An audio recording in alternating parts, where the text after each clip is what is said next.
Já, Jónína, við erum í lok annars leikhluta, staðan er 5-2 fyrir ykkur, svona þægileg fórysta, ekki satt? Já, þægileg og ekki þægileg, hún er ekki miðað við hvað við höfum vanalega verið með. En þær greinilega í Reykjavík hafa mætt bara á fullum krafti og létu okkur finna fyrir sér í fyrsta leikhluta.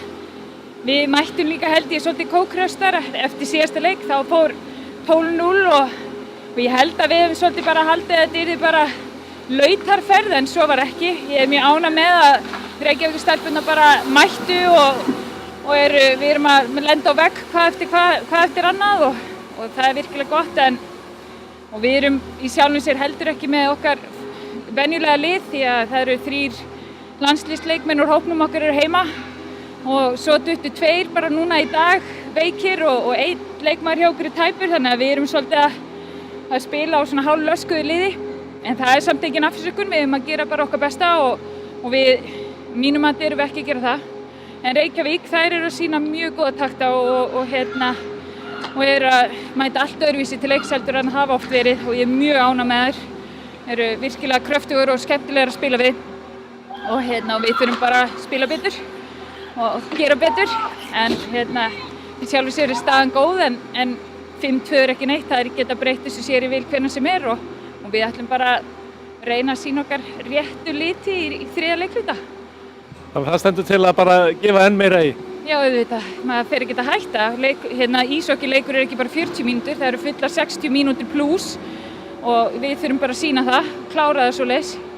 Ég verð nú að spyrja þig, munurinn á Reykjavík og Akureyri. Þið eru með 2 lið og 1 svell. Við hérna fyrir sunnan töluvert fleiri mannskap, 2 svell en 1 lið. Hvað eru þið að gera svona vel fyrir norðan sem við getum lært af? Við förum í skólana og eru með svona ókeypis skólakynningar, þannig að skólarnir koma og fara á skauta hjá okkur og við erum þá með íshokkeyþjálfara og við erum með listhlaupaþjálfarana og við erum í rauninni bara að fáum toppþjálfara til þess að mæta og taka á móti krökkunum. Við erum að bjóða þá ungu krökkunum sem er í 1., 2. og 3. bekk og auglýsum þetta vel. Við bjóðum upp á 4 vikur frítt í fullum galla.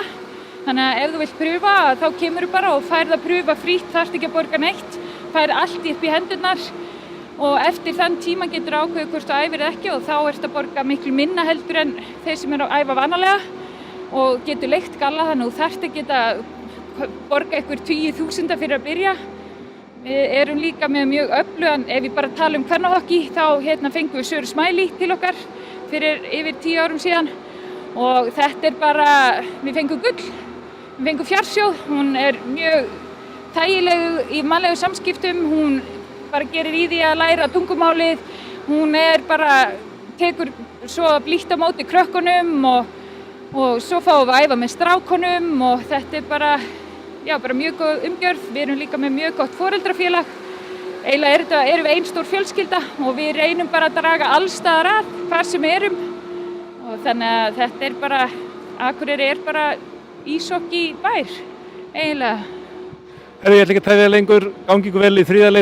leikhluta og bara takk hérlega fyrir spjallið. Takk sömuleiðis.